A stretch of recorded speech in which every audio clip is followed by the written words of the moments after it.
A closer look, new tonight on Our News, live at 7. We get an in-depth look into the new Marco alert system. This as the National Security Minister comes to the defense of the system, his explanation tonight about the notification procedures. Also, the wife of the Prime Minister making an appeal for missing children's cases to be taken seriously. And then in Our News at 7:30, help for Haiti. A 4.9 magnitude earthquake strikes in southern Haiti, killing at least 4 people. What the foreign minister is saying about possible help from the Bahamas. Our News live at 7 starts right now.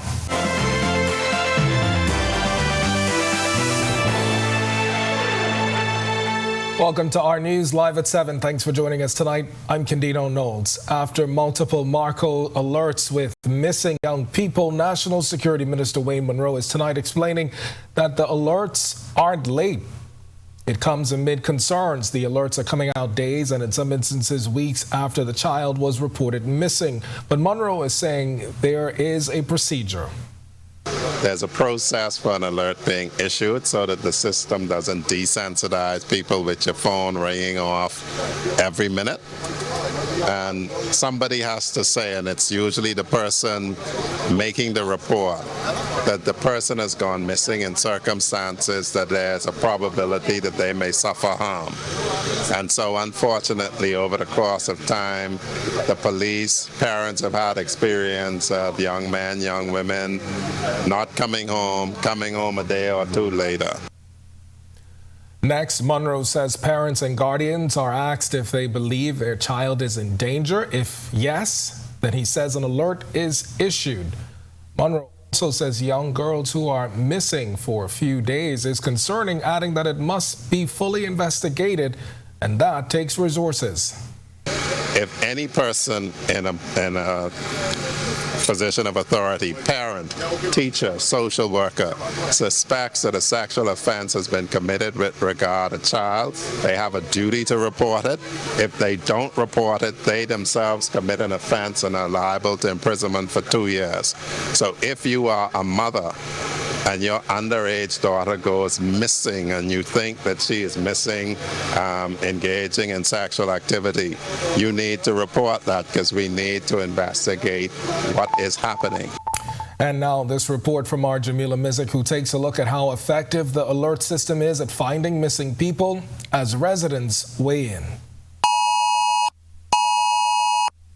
The startling sound caught many Bahamians by surprise as the recent Marco alert circulated to phones nationwide. The Marco alert, named after 11-year-old Marco Archer, who was kidnapped near his home and later murdered back in 2011, is aimed at keeping the public aware about missing children and in some cases missing adults in hopes of finding them alive and well. Today, residents are weighing in on the effectiveness of the alert. It's awesome, it's good, but I feel like when they find the person, they should come back and let the public know that they find the person or what is going on instead of just leaving it like that. I wouldn't say it's as effective, but it is informative. I mean, because in order to find someone, you would still have to have everyone looking. So, I mean, it informs the public well on, I mean, in the missing people, missing kids, or, individuals in general. But as far as it being effective, I'd still have to wait and see if we end up, finding any of them. And some residents feel the alerts could include more details. It's sad, but a lot of people can't actually read or they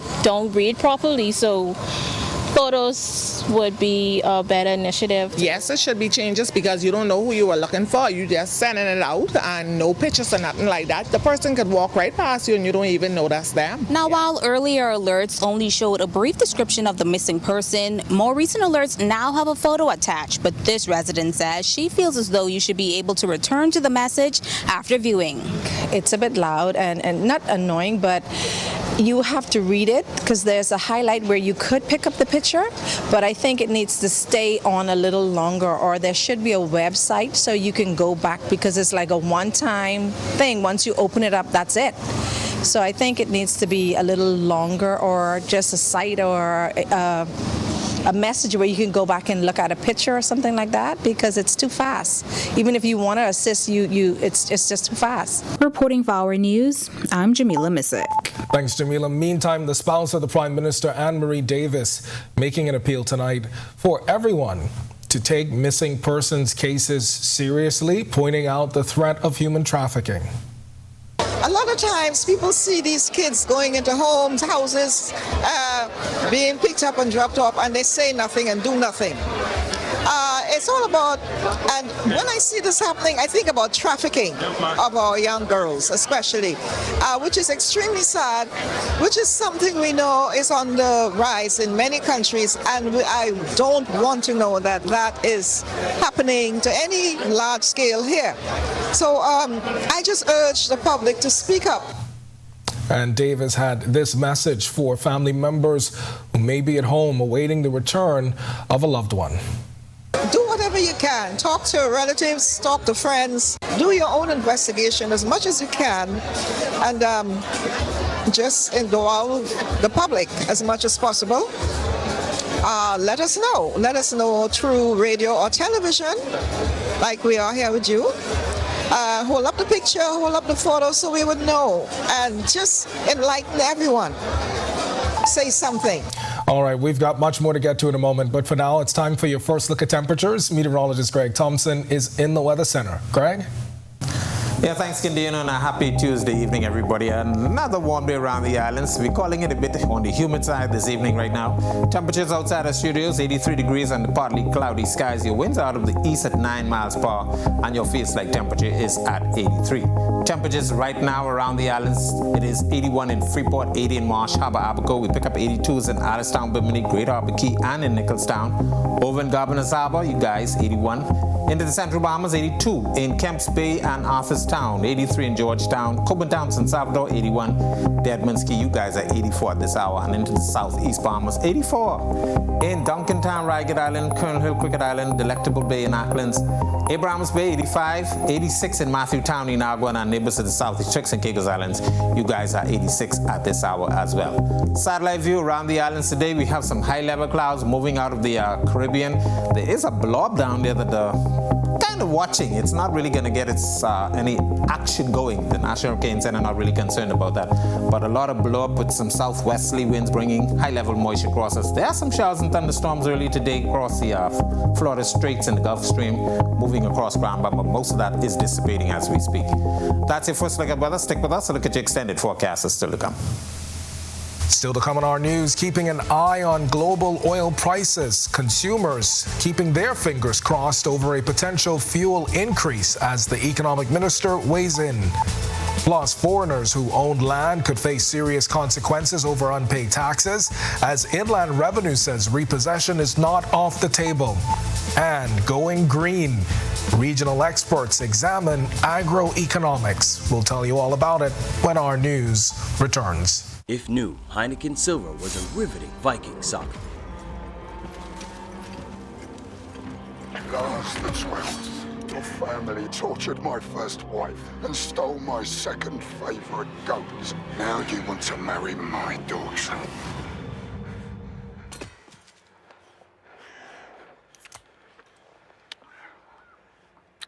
Okay. All the taste, no bitter endings. Smooth, fresh, Silver.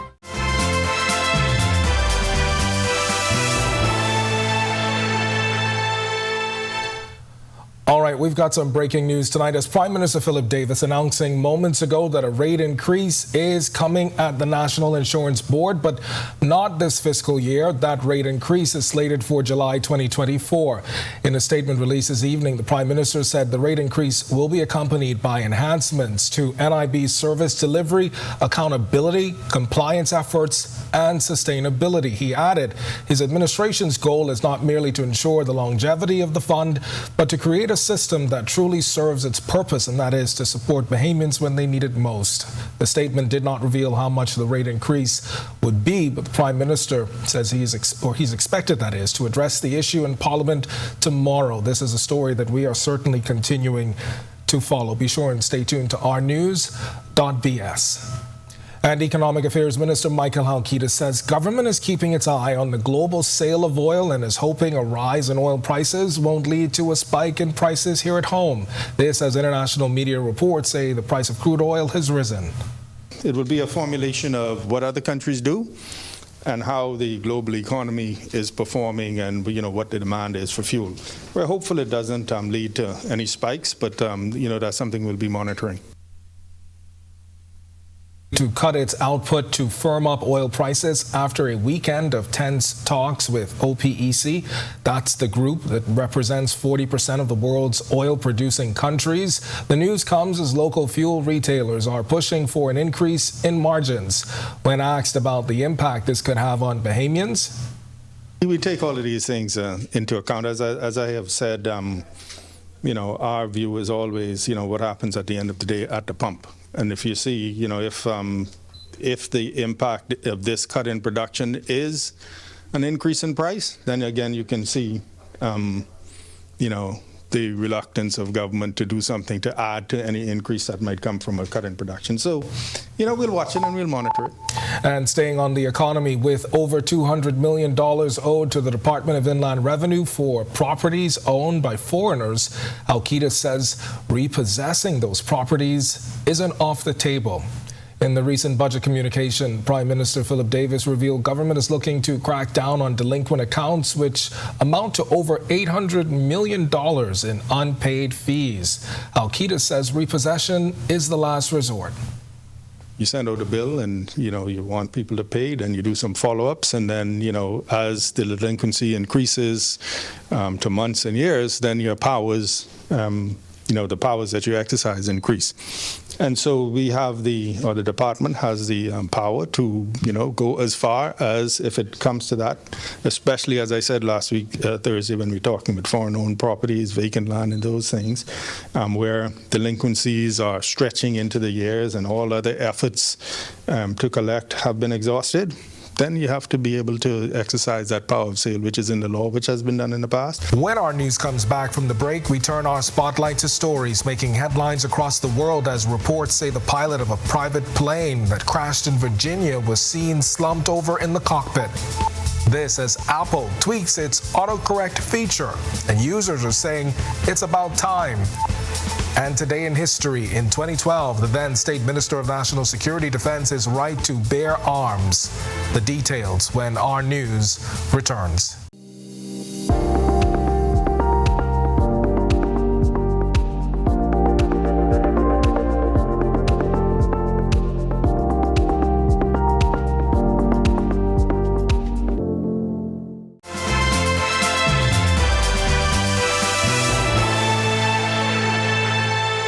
This is our news. Welcome back. We turn our attention now to stories making headlines across the world.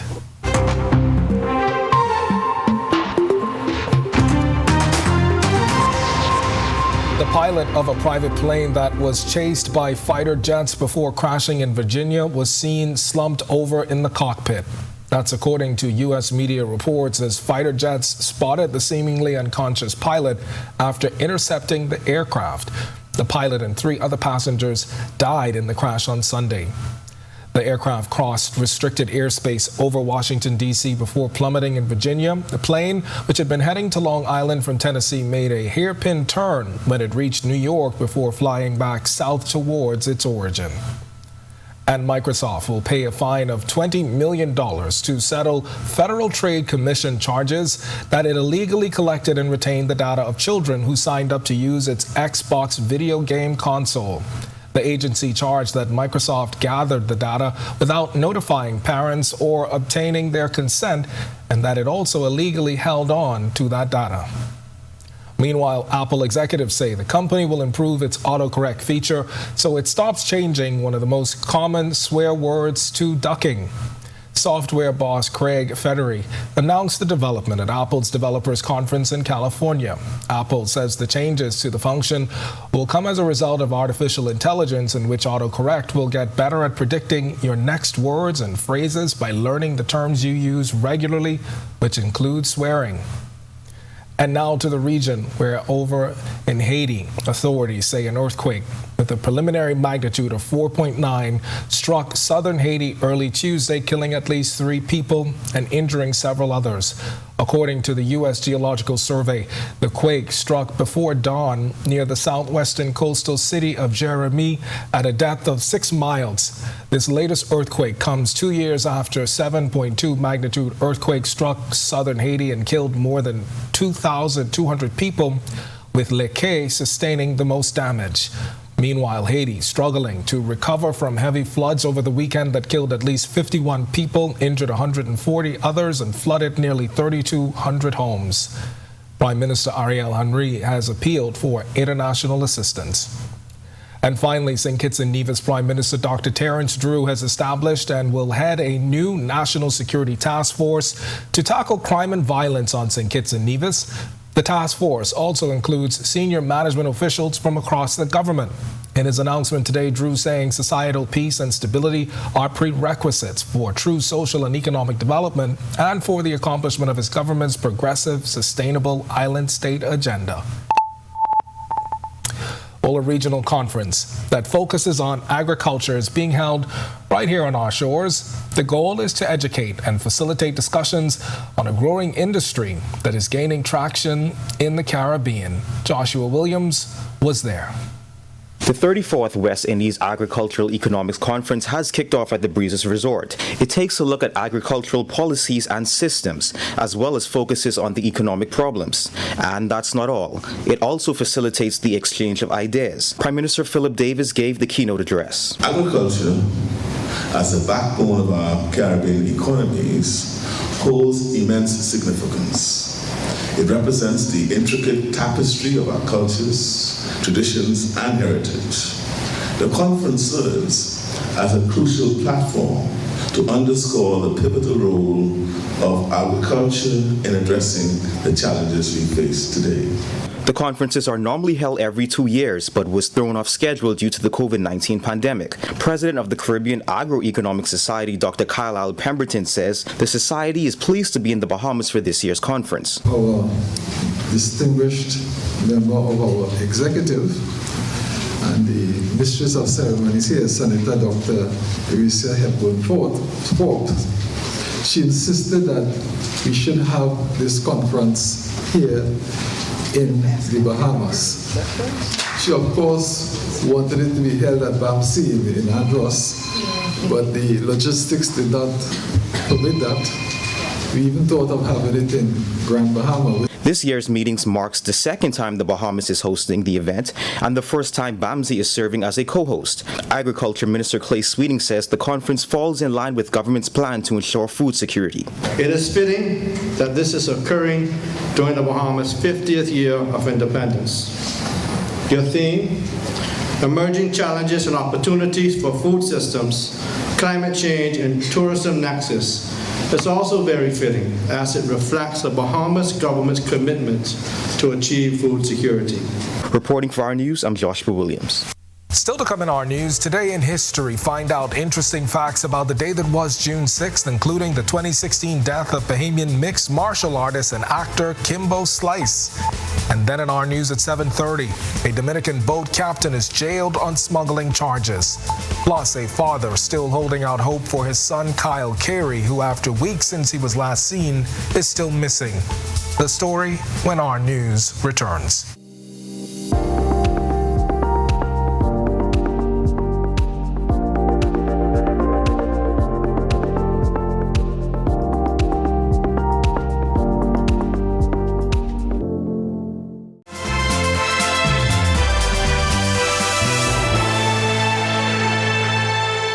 Welcome back to Our News. It's time now to turn our spotlight on events that shaped the day that was June 6th. Take a look.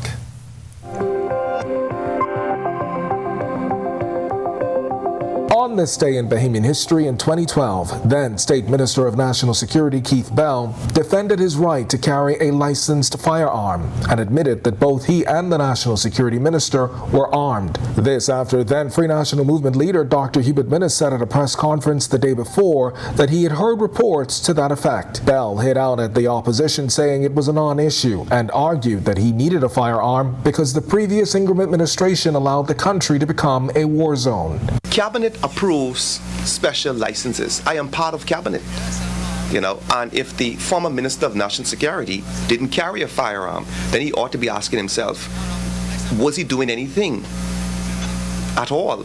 Did he make the decisions that the country needed him to make, which could have perhaps kept this crime under control?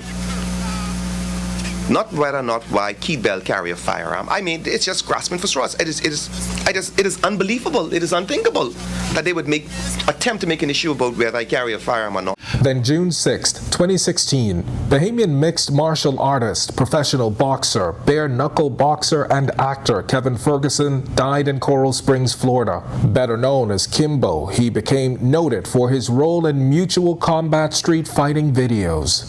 In 2020, the Pan American Health Organization PAHO praised the Bahamas' reopening efforts post the onset of the global COVID-19 pandemic. PAHO country representative at the time, Dr. Esther de Gorville, warned the world was not out of the woods just yet. Bahamas is at the halfway point of the 5-phase plan to restarting the economy. Prime Minister Dr. Hubert Minnis has repeatedly said the decision on when to reopen is based heavily on the advice of medical experts. But those decisions are made with the guidance of the emergency operating center or team that is giving technical advice. And finally, in 2022, a viral video showing a dramatic police arrest on the Sydney Poitiers Bridge, which was thought to have been tied to an incident at a David Yurman store. In the video, armed police are seen on the bridge as two young males are on the ground in handcuffs. The footage showing officers searching the vehicle. At the time, police said it was simply a routine stop and search.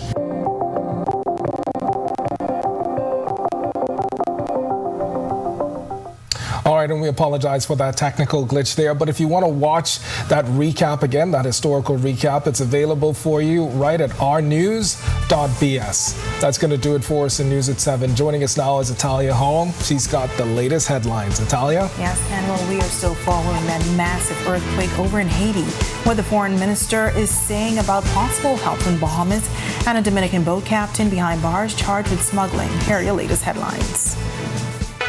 Will the Bahamas step in and assist Haiti? First tonight on Our News Live at 7:30. Haiti records a 4.9 magnitude earthquake this morning. The Foreign Affairs Minister speaks. Plus, hear why the spouse of the Prime Minister disagrees with a recent statement made by a well-known pastor on marital rape. We have the full story. Also, the search continues. This father says he's still in search of his 20-year-old missing son, and he's now making a public appeal for help. And later, an emergency plan, passports, cash, food, and water. Those are just some of the items you may need in the event of a storm.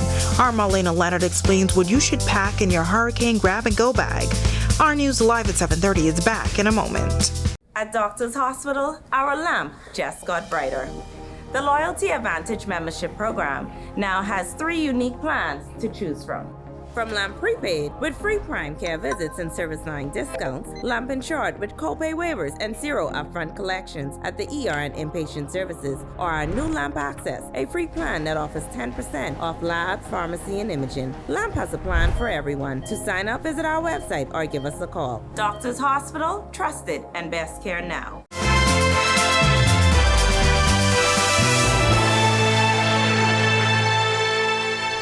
Welcome to Our News and thank you for joining us. I'm Italia Hall. We are following news of an earthquake in Haiti with a preliminary magnitude of 4.9 that struck the southern part of the island early this morning.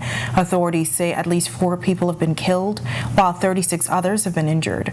According to the U.S. Geological Survey, the quake struck before dawn near the southwestern coastal city of Jérémie at a depth of 6 miles. Haiti's Civil Protection Agency says 2 homes collapsed in the quake, and a key key route that connects Jeremy and Lekay was blocked. According to the agency, 3 of the victims were from the same family and were found under a collapsed house where rescuers were searching for more people. We understand that several children were hospitalized as well. And with the Bahamian embassy back open in Haiti, the Minister of Foreign Affairs, Fred Mitchell, says officials are still waiting for a full report. Embassy is open in Haiti.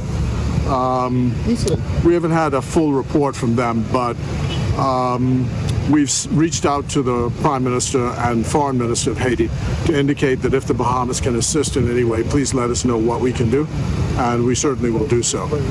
What normally happens in cases like this is we routinely offer an emergency monetary gift to any country that in the hemisphere that has that kind of emergency. That, of course, would await the decision of the cabinet. But in the first instance, we've reached out to them and say, let us know if there's anything we can do to help. Now, when asked about what that help would look like, Mitchell was quick to point out that action would need to be approved by cabinet, adding that depending on how extensive other international aid offers spread, the Bahamas may not need to step in at all. Well, we have a defense force that's worked before in the international community and helping with search and rescue, all of those things. So as a theoretical possibility, it's possible. They may have all the help they need. Generally, with these speaking, there's an avalanche of support, which comes, particularly since the United States is right close by.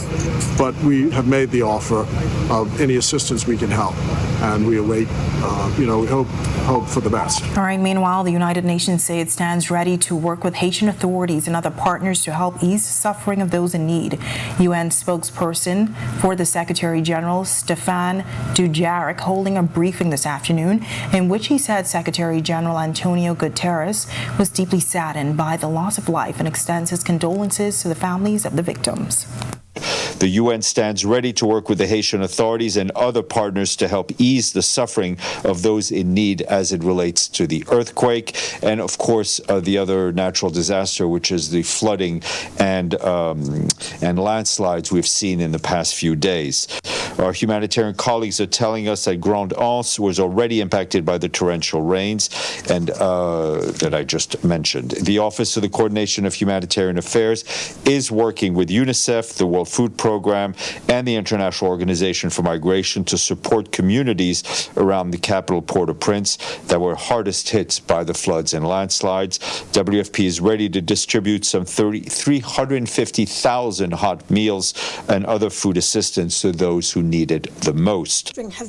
Our colleagues said that ongoing insecurity and damage to roads are obviously hampering any relief efforts. As we mentioned yesterday, the floods and landslides impacted 7 of Haiti's 10 departments, and authorities say at least 51 people have been killed, 140 injured, and 18 are still missing. In the affected area, nearly 32,000 homes were flooded.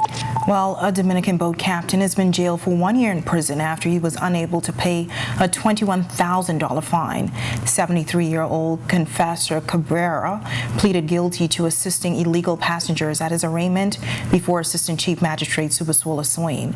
Cabrera was headed to Miami, Florida with 21 passengers on a 32-foot yacht that they were on off to the coast of New Providence. Cabrera, who did not have a lawyer, begged the court for mercy, saying that he was sick and would die if in prison. Magistrate Swain fined Cabrera $1,000 for each passenger, with a default sentence of 1 year in prison for non-payment. The magistrate refused a request for Cabrera to spend his time at the detention center instead of prison. The court recommended Cabrera's deportation after he completes his sentence. Now, the vessel used in the attempted smuggling venture has also been forfeited to the Crown. Police are aggressively searching for 2 suspects they say shot up a black Honda Pilot SUV. The incident happening around 11:45 p.m. That's when police were alerted to gunshots in the Garden Hills area by ShotSpotter technology. Once the officers got to Alocasia Road, they found the SUV with extensive gunshot damage. Reports are that 2 men were sitting inside the SUV when they were approached by 2 suspects who exited a black Japanese vehicle. Both suspects pulled out guns and opened fire. Police are actively investigating the incident. Officers from the Mobile and Tourism Divisions arrested 65 suspects for several offenses and cited 236 drivers for serious traffic infractions. The arrest came during routine saturation patrols over the past week. Some of the offenses included breach of bail conditions, stealing from a vehicle, stealing by reason of service, possession of dangerous drugs, and outstanding warrants of arrest. Additionally, 591 vehicles along with the occupants of the vehicles were stopped and searched. Over 1,000 business establishments and residential areas were also visited. The Prime Minister's wife is once again weighing in on the issue of marital rape, this time responding to a sermon preached by evangelist Rex Major, where he alluded to married women possibly using rape as a reason for divorce. Davis says she disagrees with that mindset. People would tend to think, have different views on marital rape if they don't speak to people, read the stories, and talk about it and get educated on it and what it's all about. And as for Major, Davis is encouraging the evangelist to broaden his discussions on the matter. I invite the good pastor to talk to people that this has happened to and read upon it and get a little knowledge about it, because people can't stay in a place where they haven't seen it or experienced it or lived it. It doesn't happen, but it does happen. The father of Kyle Carey, who's been missing for some time, denies claims that his son has been found, according to rumors circulating on social media. Carey telling Our News that the search is still on and that police are investigating the false claims. They send the information to CDU, they investigate it, and it was false. That's a post that was made somewhere on Facebook about a young man jumping out of a moving car, and he identified himself as the missing Carey person. So a lady assisted him. According to her, she said she turned him over to the police. But CDU investigated that, and they had negative results on that. Now, Carey says the family is still seeking any information available. The reward for assistance is now $7,500. Well, cloudy skies around the capital today and some more rain is expected later on this week. Meteorologist Greg Thompson is in the Weather Center with a first look at weather. Greg? Yeah, thanks, Natalia, and welcome everybody for a quick check on conditions outside our studios around the islands. It's 83 degrees outside our studios right now in the partly cloudy skies. A lot of that is some high-level clouds. Your winds are out of the east at 9 miles per hour, and your feels-like temperature is at 83. Satellite view and radar composites, some isolated showers and thunderstorms associated with a big boundary near the northern Bahamas. Some of that spreading across Bimini, Grand Bahama, and the Abacos earlier today, but most of that activity will be dissipating as we speak. Blob of convection in the southwestern Caribbean, bringing some high-level clouds across the area. That will continue not to produce much in terms of any showers, but that will keep our skies filtered with the sunshine through tomorrow. That's a quick check on conditions around the island. Stick with us. A look at your extended forecast is still to come. Still to come on Our News, Grand Bahama residents reacting to the continued back and forth between government and the Grand Bahama Port Authority. Plus, growing the blue economy. The University of the Bahamas Northern Campus partners with a U.S.-based research and conservation organization to develop a new course. Also, a fighting chance. Tonight, we hear from a woman who is fighting for her life, and despite her struggles, she wants to help others. If you are dealing with anything, because we're all dealing with something, just keep going. Just keep fighting. Someone needs to hear your story. That's all coming up when Our News returns. First we plan, then we innovate, then we build. At Bahamas Striping Group of Companies, we are committed to quality, to safety, and to service. We know that the road you take is just as important as your final destination. At Bahamas Striping Group of Companies, it is our job to make sure the road and the ride are as smooth as possible. From striping roads to building them, we are the right choice, the trusted choice. the only choice to help you build your tomorrow.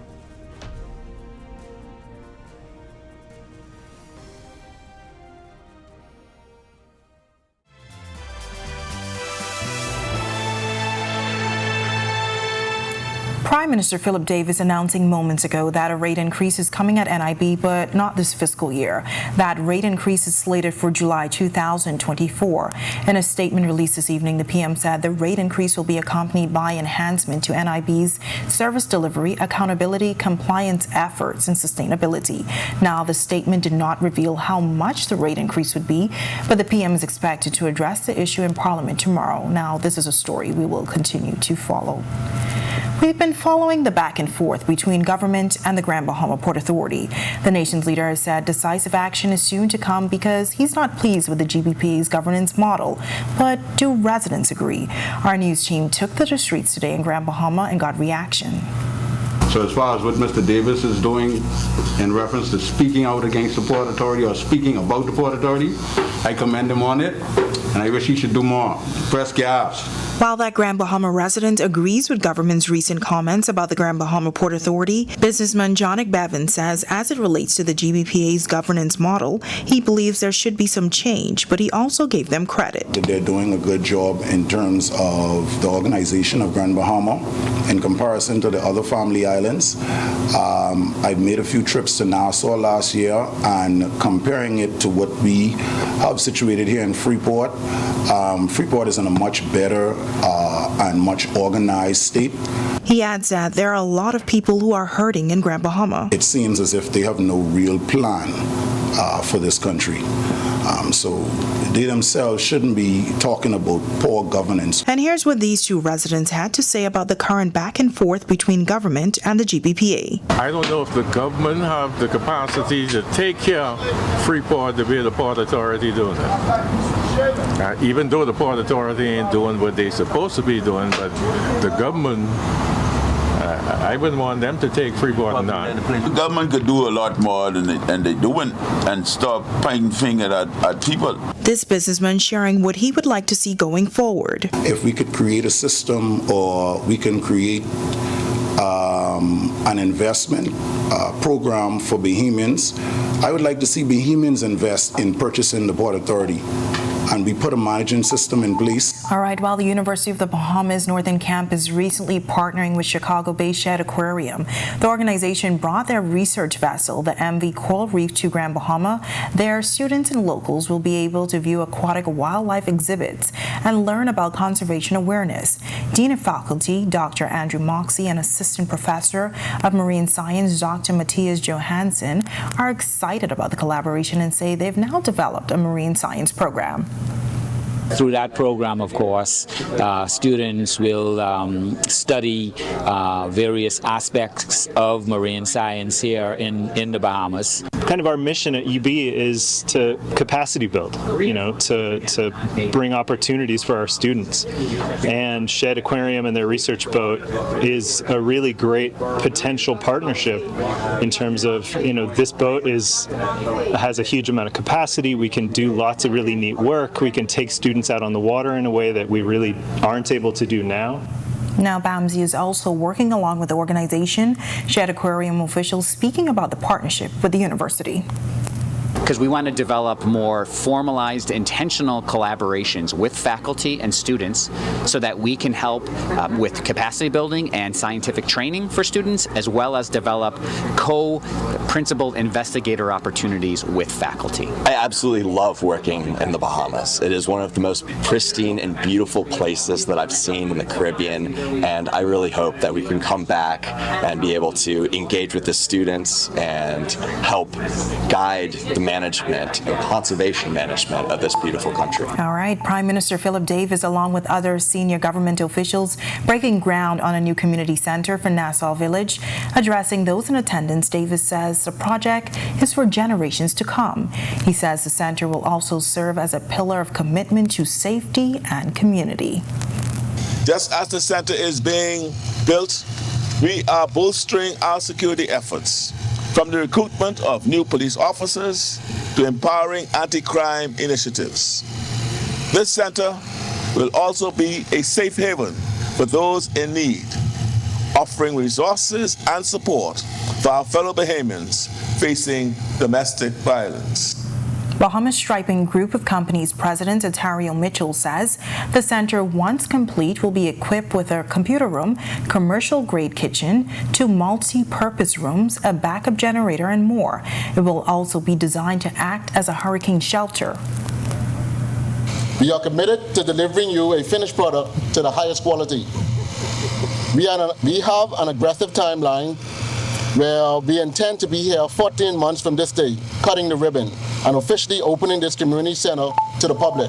A teacher in need of a kidney transplant is staying positive as she fights an uphill battle to raise money for her operation while still inspiring others. Our Joshua Williams has a story. Bernie Conliffe is an educator who has been battling diabetes and renal failure. The journey, she says, has been a tough one, but she says speaking her truth now has been liberating. To be honest, I don't know where the strength is coming from, but I feel liberated speaking my truth, walking in my truth now, and I think being honest and letting people see a different layer of me, I think that has given me strength. Now away from the classroom due to her condition, she describes what normal life looks like. This year, I had to be placed on dialysis, and I go 3 times a week at 4 hours at a time, 3.5 hours sometimes, but it is taxing on the body.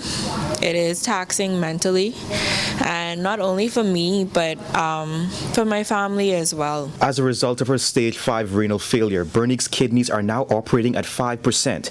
Now she's in need of a kidney transplant that will cost her thousands of dollars. My goal right now is $200,000 USD. Having kidney transplant is not available in the Bahamas, so I have to go elsewhere to get the surgery done, and it's very expensive. It ranges between, I want to say, $100,000 to about $300,000. It depends on where you go. Despite the bleak outlook, Bernice is positive and ready to give back after she bounces back. Definitely will be going back to teaching. That's my love. That's my passion. I really miss being in the classroom. I want to bring awareness to both diseases, not only renal failure, but juvenile diabetes as well. Reporting for our news, I'm Joshua Williams.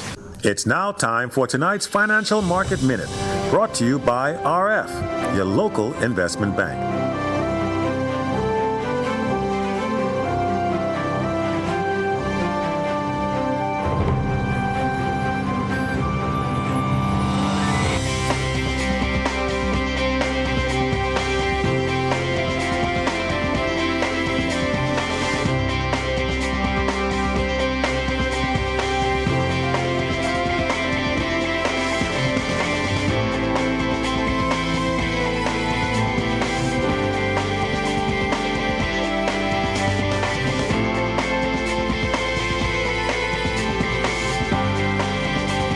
This has been your Financial Market Minute. To explore the best performing mutual funds in the Bahamas, visit our website at www.rfgroup.com.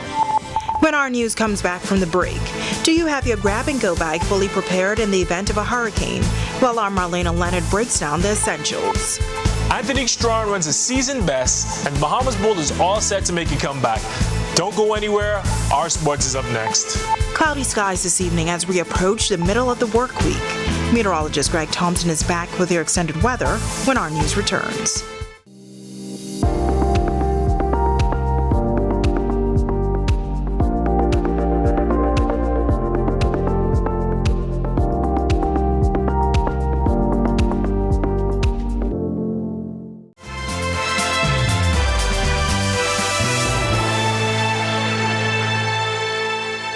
Today's sports update is sponsored by Michelob Ultra, distributed in the Bahamas by Jimmy's Wines and Spirits.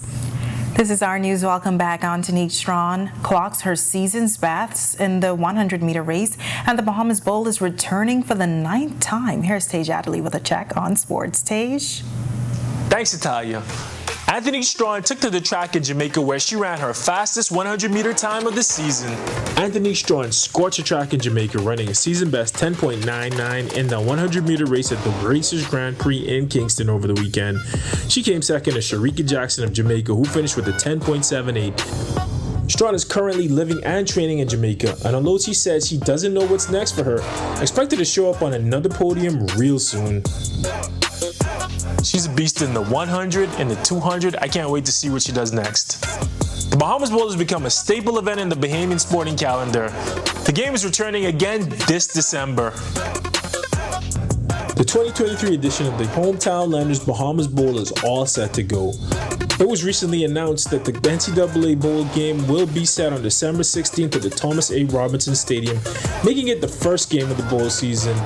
This year's event will feature a team from the Mid-American Conference facing off against a Conference USA squad. Last year's game was a shootout where the University of Alabama at Birmingham eked out a win over Miami University of Ohio. Expect for this year's edition to be no less thrilling. The teams in the MAC and the Conference USA play a spread, up-tempo, air raid, vertical style of football that's very fun. I can't wait for this year's game. That's all for sports. I'm Tage Adderley. Still ahead on our news tonight, how prepared are you for the 2023 Atlantic hurricane season?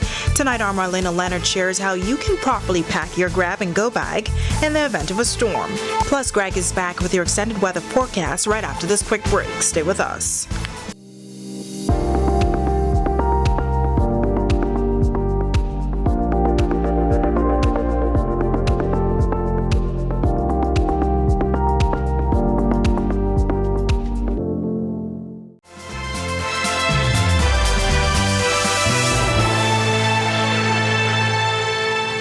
Welcome back to our news. Nice temperatures this evening in the capital, but there is some rain in the forecast. Greg is back in the Weather Center with your extended forecast. Greg?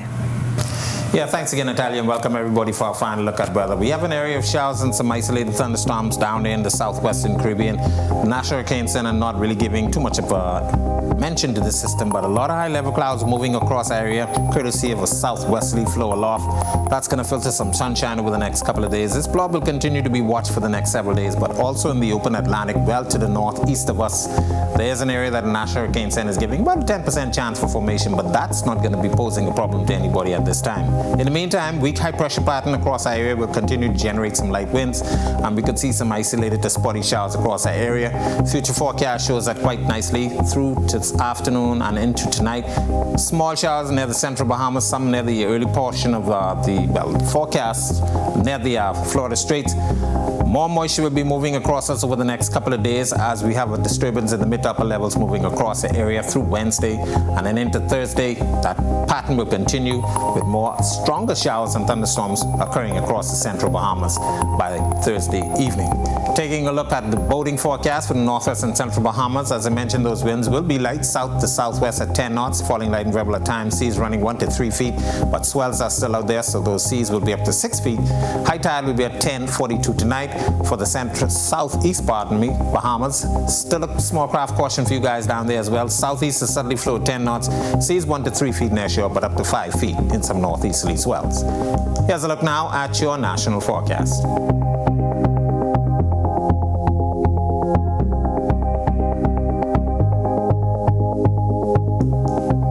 In your extended forecast, moisture will be with us for the next couple of days and into early next week. So we're looking for a couple of isolated showers and thunderstorms in the forecast. Temperatures will be rather comfortable but humid still. But by next week, we expect those temperatures to be approaching the 90-degree mark. That's a look at our weather. Make it a safe night, everybody. All right, thanks so much, Greg. And finally in news tonight, when we think of hurricane preparedness, we often think of shutters, hurricane-proof windows, battery-operated radios, and making sure our kitchen cabinets are stocked with enough water and non-perishable foods to last during the storm and a few days afterwards. But now, some are recommending that hurricane preparation includes putting together a grab-and-go bag for your household. Marlena Leonard explains in this report. It's hurricane season, and by now you've hopefully started preparing your home's hurricane kit if you haven't already completed it. But what happens if things take a sudden turn for the worse and you have to evacuate your location mid-storm? In a region where storms are growing stronger and more frequent, a new recommendation is to prepare for the worst by preparing a grab-and-go bag. But what is a go bag? It's a small emergency kit, light enough that it's easy to carry in case you need to leave immediately. A major difference between your go bag and your usual seasonal emergency kit for hurricanes is that each member of your household should have their own bag. Typical recommendations for these bags include packing ready-to-eat food and water, a phone charger, battery bank, and extra batteries, a hand crank radio, personal medications and a small first aid kit, copies of your important documents like passports, driver's licenses, and insurance papers, a copy of your emergency plan including a local map with your family meeting place identified, some cash and smaller bills, personal toiletries, as well as an extra pair of glasses if you need them, a change of clothing, as well as a small blanket, a whistle, a pen and notepad, and here in the Bahamas, it's probably also wise to pack some sunblock.